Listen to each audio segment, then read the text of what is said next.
नमस्कार दोस्तों। आज हम रिकॉर्ड करने वाले हैं video for short term in Nifty. आगे निफ्टी में क्या हो सकता है अपकमिंग टाइम्स में। तो जैसा कि आपने देखा, क्वार्टरली एंडिंग के अकॉर्डिंगली निफ्टी ने 19,638 के लेवल पर क्लोज किया है। तो अभी जो आपके सामने है वो है मंथली चार्ट निफ्टी का। तो मंथली चार्ट में आप देख सकते हैं कहाँ पे, जब वो पहले मार्केट जब ओपन हुआ था उसके हिसाब से मार्केट ने एक बुलिश ट्रेंड दिखाया। और सितंबर 19 तक के आसपास में मार्केट ने एक अच्छी खासी बाइंग दिखाई 19-20 तक में, और 20,222 के लेवल को टच किया, जो सितंबर मंथ का हाई और लाइफ टाइम हाई भी है निफ्टी का। ठीक है। इसके अलावा अब आप एक चीज़ नोटिस कीजिए, ये जो कैंडल है, राइट, ये एक basically inverted hammer kind of candle है। तो as per the closing basis market ने अभी तक अपने लाइफ टाइम हाई के ऊपर क्लोज नहीं किया ऑन मंथली क्लोजिंग बेसिस, क्योंकि जो लाइफ टाइम हाई की जो क्लोजिंग थी वो थी आपकी 19,753। तो मार्केट ने 750 के लेवल को होल्ड नहीं किया ऑन मंथली बेसिस, राइट। तो यहाँ पर ये क्लियर कट इंडिकेशन दे रहा है कि मार्केट जो है ब्रेकआउट ले रहा था, जो हमने बहुत पहले एक बार आपको शायद पुराने वीडियोस में हमने आपको दिखाया भी था कि मंथली चार्ट पर ये एक लाइन बहुत इंपॉर्टेंट लाइन है जो मार्केट होल्ड करने की कोशिश कर रहा है। ओके। लेकिन प्रॉब्लम ये है कि ये जो लाइन है ये आपकी होल्ड हो ही नहीं पा रही है। ओके। इसके मतलब अभी होल्ड तो किया है, लेकिन इसके बाद में कब तक होल्ड कर पाता है, दैट वी हैव टू सी। अब ये तो है मंथली चार्ट का व्यू। ठीक है, थोड़ा सा मैं आपको लॉन्ग टर्म व्यू पे ले जाता हूँ, तो आपको चार्ट आप एक बार बेटर वे में देख लें कि आपको चार्ट में दिख जाएगा क्या हो रहा है। Okay. So as you can see, this is a quarterly chart. Three three months का एक कैंडल है। तो इस चार्ट में अब आप देख सकते हो मार्केट ने किस तरीके से अभी तक परफॉर्म किया है। तो अभी तक ट्रेजेक्ट्री वाइज जो है निफ्टी जो है वो बुलिश जोन में चल रही है आपकी। ओके। अब प्रॉब्लम ये है कि इस बुलिश जोन में अगर मैं बात करूं, अगर मैं सारी चीज़ों को फिर से ड्रॉ करने की कोशिश करूं, तो जस्ट लुक एट दिस।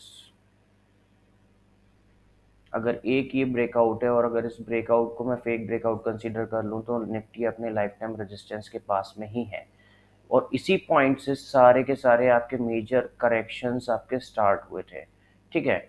आपको थोड़ा बेटर विजिबिलिटी के लिए अब आपको देखने को मिलेगा। ओके। और अगर नीचे से सपोर्ट लाइन अगर मैं ड्रॉ करता हूँ, तो आप सपोर्ट लाइन भी आप एक बार देख सकते हैं। निफ्टी की जो मेजर सपोर्ट लाइन है जहाँ पर निफ्टी हमेशा होल्ड कर जाती है, वो ये सपोर्ट लाइन है। So basically it is following some kind of trajectory, upper way में है। कोविड के टाइम का ये जो ड्रॉप था क्वार्टरली बेसिस पे, लेकिन यहाँ पर वापस से बाइंग हुई और मार्केट ऊपर की तरफ ट्रेजेक्ट्री में चल दिया। आप यहाँ पे देख सकते हो कि मार्केट ने जब यहाँ पर ब्रेकआउट लिया था, तो ये फेक ब्रेकआउट के फॉर्मेट में वापस नीचे आके उसने पूरा का पूरा रिजेक्शन दे दिया था, और ये जो करेक्शन था ऑलमोस्ट एक साल सवा साल तक चला था, राइट। हाई था निफ्टी का 6,272, और उसके बाद में जो लो था दैट वाज 2,322.52, राइट। अब यही लेवल वापस रिक्लेम करते करते निफ्टी को 3 साल लग गए थे। ठीक है। लेकिन यहाँ पर क्या हुआ, कोविड का जब ये ड्रॉप आया, तो ये आपको यहाँ पे दिखेगा, एक्चुअल में यहाँ पे नहीं दिखेगा, मंथली चार्ट पे दिखेगा। एफ आई आईज पूरे फुल मूड में थे इस कैंडल के बाद में, इस कैंडल को ऊपर और इस ट्रेंड लाइन से टच कराने के लिए, और वापस से 14,000 15,000 के लेवल से क्रैश कराने के लिए। बट कोविड आया, तो कोविड की न्यूज़ ने क्या किया, मार्केट को एकदम हार्श सेल ऑफ में डाल दिया। तो जब वो हार्श सेल ऑफ हुआ, तो बड़े प्लेयर्स को, ऑपरेटर्स को अपना जो उनकी होल्डिंग्स थी उनको निकालने का टाइम मिला नहीं। तो मजबूरन उनको यहाँ से एवरेज करके मार्केट को ऊपर लाना पड़ा। ठीक है। इकोनॉमिक वाइज में अब जाकर फाइनली हम उस एक्टिविटी को टच कर पा रहे हैं जो इकोनॉमिक एक्टिविटी पहले कोविड के जस्ट पहले थी। हाँ, डिजिटल पार्ट में थोड़े से चीज़ें ग्रो हुई हैं, बट इकोनॉमिक एक्टिविटी में खासकर जो आपका इंफ्रास्ट्रक्चर है, चेंजेस आए हैं कोविड के टाइम पे, लेकिन जो चीज़ थम गई थी वो फाइनेंशियल्स अभी तक उस लेवल के ठीक नहीं हुए जिस लेवल की स्ट्रांगनेस उनमें देखी जानी चाहिए थी। Okay. So that that is the case जो अभी तक मानना पड़ेगा आपको। ऊपर से ग्लोबल मार्केट्स जो हैं वो इस लेवल तक कभी बढ़े ही नहीं। हम कोविड के पहले 12,000 पे ट्रेड कर रहे थे, और अभी हमने रिसेंटली 20,000 का हाई लगाया है। तो 12,000 से 20,000 is almost how much, 8,000 point. And that is around 66% का एक अप मूव लिया है कोविड के ब्रेकडाउन के बाद में हमने वहाँ के हाईएस्ट प्राइस से। ओके। तो ये एक सिंपल सी चीज़ दर्शाता है कि इंडियन इकोनॉमी एक्चुअल में बुलिश तो है, ठीक है, लेकिन एक माइनर करेक्शन ड्यू है। क्योंकि यहाँ पर जो माल लिया गया था, एवरेज आउट किया गया था, वो एक बार निकलेगा तो सही। अब लोग बोलेंगे कि सेलिंग तो हो ही रही है एफआईएस की कंटिन्यूस, बट आप एक चीज़ ये भी सोचिए, यहाँ पर निफ्टी 7,500 के भाव पे था, यहाँ पर निफ्टी 20,000 के भाव पे है। तो जब इंडेक्स ही ऑलमोस्ट 3 टाइम्स है, 300% का रिटर्न अगर आपको इंडेक्स दे रहा है, तो स्टॉक्स आपको 25-25% का रिटर्न दे रहे होंगे। तो मतलब एफआईएस का होल्डिंग अभी भी पूरा खाली हुआ नहीं है, उनको पूरा खाली करना है। फिर उसके बाद सेक्टर रोटेशन होगा, फिर उसके बाद वो नए पोजीशंस बनाना शुरू करेंगे। मैं ये नहीं बोल रहा हूँ कि मार्केट बियरिश ही चला जाएगा, लेकिन एक करेक्शन बनता है मार्केट के लिए। जा तो एक सिंपल सा एक छोटा सा बियर रन आप एक्सपेक्ट कर सकते हो मार्केट में। ओके, आपको इस चीज के लिए आपको अवेयर रहना पड़ेगा, नहीं तो बहुत दिक्कत हो जाएगी। ओके, अब आप एक ये चार्ट देखिए, यहाँ से simple closing to closing basis पे हमने एक ये नॉर्मल सा ट्रेंड लाइन खींचा है। अ, अभी मैं मूविंग एवरेजेस हटा देता हूँ। अभी आपसे प्राइस एक्शन देखिए, ठीक है। यहाँ पर ये एक पर्टिकुलर ट्रेंड लाइन है जो मार्केट अभी तक होल्ड करने की कोशिश की, ठीक है। अब टेक्निकल एनालिसिस की लैंग्वेज में इसको हम बोलते हैं फैन लाइंस। पहली फैन लाइन ये थी जो खत्म हो गई, ठीक है। दूसरी फैन लाइन जो थी वो ये थी, खत्म हो गई। ओके, और ये क्या है, जो फाइनल फैन लाइन थी, ये थर्ड फैन लाइन थी। तो मार्केट अब क्या करेगा, मार्केट अगर इस लाइन के नीचे गया तो मार्केट में अब बियरिशनेस आना शुरू होगी। हमने जब बहुत पहले, आज से 2 साल पहले ही हम लोगों ने वीडियो बनाया था यहाँ पर, जब फ्राइडे में गया था, कि मार्केट में फ्रेश लॉन्ग्स नहीं आएंगे, और फ्रेश लॉन्ग्स आएंगे तो वो 18,600 के ऊपर ही होंगे, उसके पहले कोई फ्रेश लॉन्ग्स नहीं होंगे। तो मार्केट ने जैसे ही 18,600 का हाई ब्रेक किया, उसके बाद एक आपको एक ब्लास्ट ऑफ देखने को मिला, खासकर मिड कैप और खासकर स्मॉल कैप्स में। ओके, मिड कैप्स में तो फिर भी उतना ही था, लेकिन लार्ज कैप्स में कोई मूव नहीं आया बहुत बड़ा, और उसके बाद में कुछ सिलेक्टेड लार्ज कैप्स को छोड़ दें, और उसके बाद में मिड कैप्स में भी कोई बहुत बड़ा मूव था नहीं, जो था सिर्फ स्मॉल कैप्स में था। तो जो कंपनी अपने परफॉर्मेंसेस के बेसिस पे उठ के आई थी कोविड के बाद में, उनमें आपको मूव देखने को मिला। बट अब आगे क्या हो सकता है और आगे की आपकी स्ट्रैटेजी क्या होना चाहिए, अब उसके बारे में बात करते हैं, ठीक है। तो ये 3 फैन लाइंस आपने देख लिया है। बेसिकली ये थोड़ा ठीक नहीं बना है, बट आप अज्यूम कर सकते हो, जस्ट सेकंड, कि ये जो फैन लाइन है ये गई, right, this was the trend line. Now the next trend line, ये वाला जो सपोर्ट था वो भी गया, अब ये थर्ड, ये भी गया। अब अगर नेक्स्ट मंथ अगर आपको 19,200 के नीचे ब्रेकडाउन मिलता है, 19,200 के लेवल के नीचे आपको ब्रेकडाउन मिलता है, तो आप ध्यान रखिए, मार्केट सीधा सीधा एक करेक्शन ले सकता है 17,500 तक। सीधा सीधा एक माइनर से करेक्शन आ सकता है, यहाँ पर एक कैंडल आ जाए, दो कैंडल आ जाए, तीन कैंडल आ जाए, लेकिन ये अगर ये 19,200 का लेवल अगर सस्टेन नहीं होता है, जो कि 90% चांस है नहीं होगा, बिकॉज जिस कंडीशन में ग्लोबल मार्केट है और इकोनॉमी है, इंडिया को अगर ऊपर जाना भी है तो वो क्या करेगा, वो चौथी फैन लाइन के ऊपर में कहीं जाने की कोशिश करेगा, समथिंग लाइक दिस।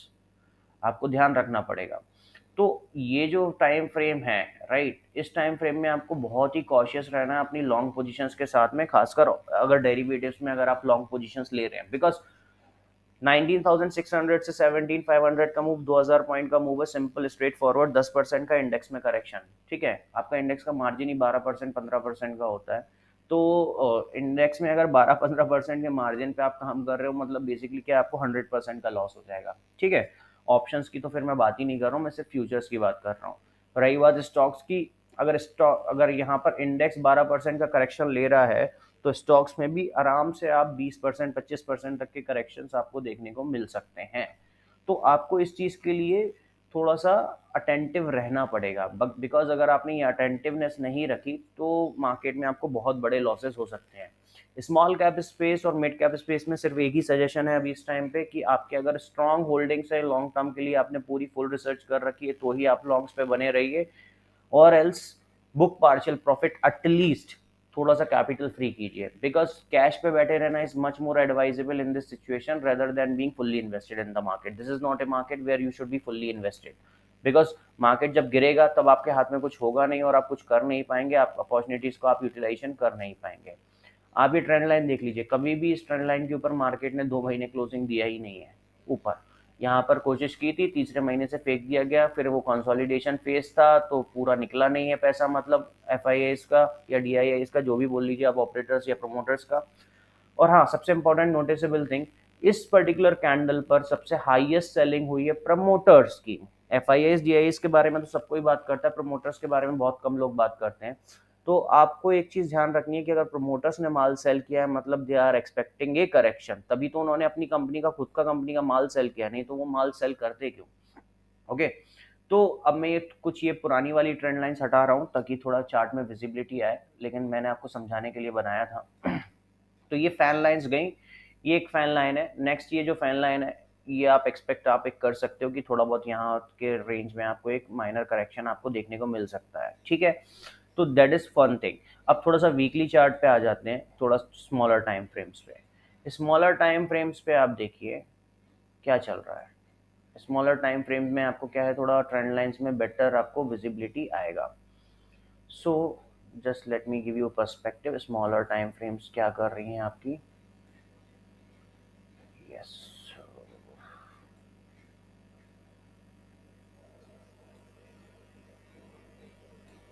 यस। तो अब आप देख सकते हो ये ट्रेंड लाइन थोड़ी अच्छी परफेक्ट हो गई है। यहाँ पर दो क्लोजिंग फाइनल ब्रेकआउट दिखा रहा था इस ट्रेंड लाइन का, लेकिन हुआ नहीं। अब यहाँ पर जो क्लोजिंग दी है, जैसे तैसे मार्केट ने 19500 के लेवल को सपोर्ट ले लिया। ओके। अब आपको यहाँ पर जो हमने लेवल डिस्कस किया था 19200, वो नेक्स्ट वीक इंपॉर्टेंट है, तो नेक्स्ट वीक का कैंडल आपका यहाँ से स्टार्ट होगा, राइट। आपको देखना है कि अगर ये 19200 के लेवल के नीचे क्लोज देना शुरू किया मार्केट, राइट, अगर आपको 2 वीक की कंसिस्टेंट क्लोजिंग मिल गई और तीसरे वीक में भी अगर वो रिक्लेम नहीं कर पाया 19200 के ऊपर, ओके, तो आप तैयार रहिए मार्केट में 17500 के लेवल के लिए। तो अगली नेक्स्ट 3 वीक्स में आपको थोड़ा स्मॉल प्ले करना है, डाउनसाइड बायसनेस रखनी है, राइट। बट प्रॉब्लम एक ही है कि अगर मार्केट में कोई बुलिशनेस आती है, राइट, तो वो क्या करेगी, वो बुलिशनेस आपका इस ट्रेजेक्ट्री को पकड़ के ऊपर जाने की कोशिश करेगी, बिकॉज यहाँ पर क्या हुआ है, ये ट्रेंड लाइन का सपोर्ट है, ये वापस यहाँ पे जाने की कोशिश करेगी। तो आपको इस मूव के लिए भी आपको अटेंटिव रहना है कि अगर ये मूव आ रहा है तो ऐसा नहीं है कि सिर्फ आप पुट पे पुट लेते हुए जाएं, ओके। तो आपको ये चीज थोड़ा सा छोटे चार्ट पर आपको ध्यान रखना पड़ेगा, ओके। तो ये बेसिकली क्या है, अभी जो ये जो कैंडल का हाई है दैट इज 19766, ये आपका सेलिंग साइड के लिए स्टॉप लॉस है। 19766 के ऊपर में अगर मार्केट क्लोजिंग करना शुरू करता है डेली बेसिस पे, यहाँ पर देखिए, राइट, ये जो कैंडल है इसके ऊपर में अगर क्लोजिंग देना शुरू करता है मार्केट, तो फिर डेंजरस सिचुएशन में होगा मार्केट। तो आपको ध्यान रखना है ये चीज कि ये लाइन जो है ये कब तक रहेगी, ठीक है। और अगर मार्केट ने यहाँ से ब्रेक डाउन दिया, तो ये आपका जो नेक्स्ट सपोर्ट लेवल है दैट इज अराउंड दिस 19200 का लेवल है।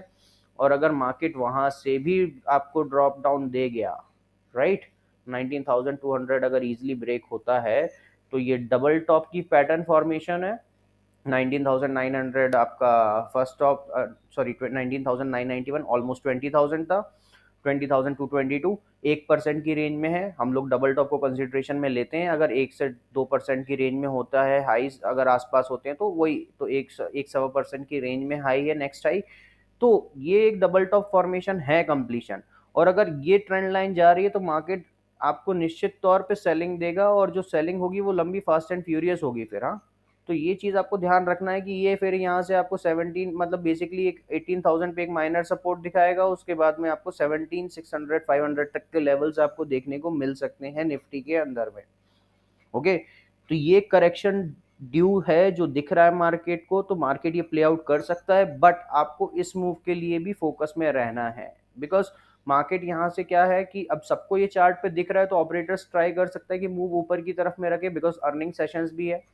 तो यहाँ पर इस मूव के लिए भी आपको रेडी रहना है, ऐसा नहीं कि सिर्फ आप पुट पुट पुट लेके बैठ जाए, आपको काम बहुत सोच समझ के करना है, हेजिंग पोजीशंस के साथ में करना है अगर आप हेज कर सकते हैं तो, और उनको ध्यान में रख के ही आपको काम करना है।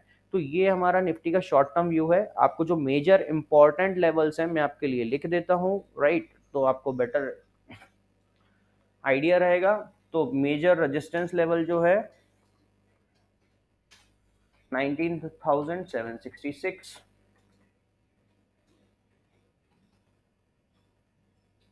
उसके ऊपर जो नेक्स्ट रेजिस्टेंस रहेगा 19,850 और उसके ऊपर जो रेजिस्टेंस रहेगा 20,000। ठीक है, और जो मेजर सपोर्ट लेवल्स है वो भी आपके लिए लिख देता हूं।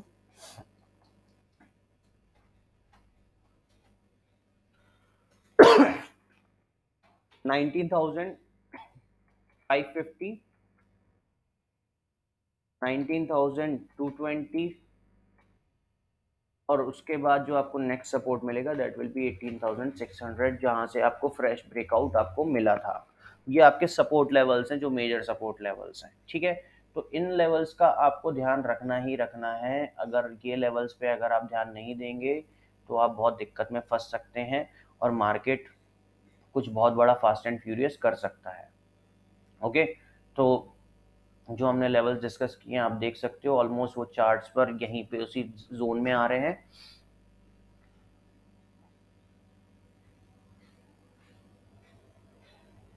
सो 19,550 का जो लेवल है बेसिकली वो हमारा ये लेवल है, राइट, ये क्लोजिंग लेवल है। तो यहाँ पर आपको देखना है कि 19,500 के नीचे अगर सस्टेन करना मार्केट ने शुरू कर दिया तो क्या होगा, वो बेसिकली इस ट्रेंड लाइन पे रहेगा। तो आपको क्या करना है, आपको अपने स्टॉप लॉसेस को रिवाइज करते जाना है। अगर एक लेवल टूट रहा है तो अभी तो आपका 750 का है, 19,550 के अंदर से लेके 19,250 222 के जोन तक में आपको एक सेलिंग मिल सकती है। फिर यहाँ पर मार्केट थोड़ा बहुत टाइम पास कर सकता है, फिर वापस से आपको एक सेलिंग मिल सकती है इस जोन में, फिर टाइम पास करेगा, फिर एक सेलिंग आपको फुल एंड फाइनल क्लोजर मिल सकता है 17,500 तक के लेवल तक पे मार्केट में। ठीक है, तो ये लेवल्स आपको ध्यान रखने हैं। एक बार आप वीकली चार्ट पर भी ये लेवल्स देख लीजिए कैसा आपको पुल बैक और प्ले आउट आपको देखने को मिल रहा है।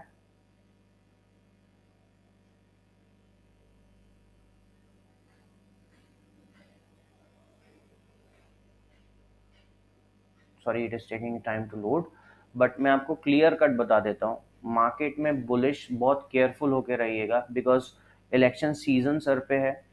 इलेक्शंस आने वाले हैं, लोकसभा इलेक्शंस, तो पैसा फंड विड्रॉल्स होंगे, राइट। ग्लोबल मार्केट के सेंटिमेंट्स भी बहुत अच्छे नहीं है। डाउ जोन्स है डबल टॉप बना रहा है, डबल टॉप फॉर्मेशन में है, नेस्डैक है डबल टॉप फॉर्मेशन में है, S&P 500 वो भी कुछ अच्छे संकेत दे नहीं रहा है। उसके ऊपर से FTSE है, एस या फ्रांस यूके का मार्केट हो गया, फ्रांस CAC ले लीजिए, डेक्स ले लीजिए, सबके अंदर में बायसनेस आपको नेगेटिव साइड पे दिखेगी। जापानीज मार्केट भी करेक्शन मोड पे है। ओके, तो आपको ये जो ट्रेंड लाइंस हैं आपको ध्यान रखनी है। ये ट्रेंड लाइंस अगर ब्रेक डाउन देती हैं तो आप दिक्कत में आ जाएंगे अपनी लॉन्ग पोजीशंस को लेके। ओके, तो ये था हमारा आज का video just only on Nifty. Now we will go with the next video with bank Nifty. तो अगर आपको ये वीडियो पसंद आती है तो आप लाइक कीजिए, सब्सक्राइब कीजिए और शेयर कीजिए अपने फ्रेंड्स लोग के साथ में। Please be safe while investing, be careful where you are investing, do not get stuck with penny stocks जिनके फंडामेंटल्स अच्छे नहीं है। पेनी स्टॉक का मतलब ये होता है कि जिनके फंडामेंटल्स अच्छे नहीं है। तो if you are not confident about those penny stocks, please exit those positions. There is no point of holding because अगर ये करेक्शन अगर शुरू हुआ, वी डू नॉट नो कि 17,500 पे सपोर्ट लेगा या नहीं लेगा, लेकिन अभी जो दिख रहा है अभी हम उसकी बात कर रहे हैं, राइट। और अगर बाई चांस अगर ये सब ब्रेक डाउन होता है तो फिर चीज़ें बहुत ज़्यादा बिगड़ जाएंगी और ये प्राइसेस आपको 2-3 साल तक देखने को नहीं मिलेंगे वापस से, जैसा कि हमने स्टार्टिंग ऑफ द वीडियो में बताया था पुराने चार्ट्स को लेके। Okay, so that's it for today's video. Thank you everyone, thanks for watching. Like कीजिए, सब्सक्राइब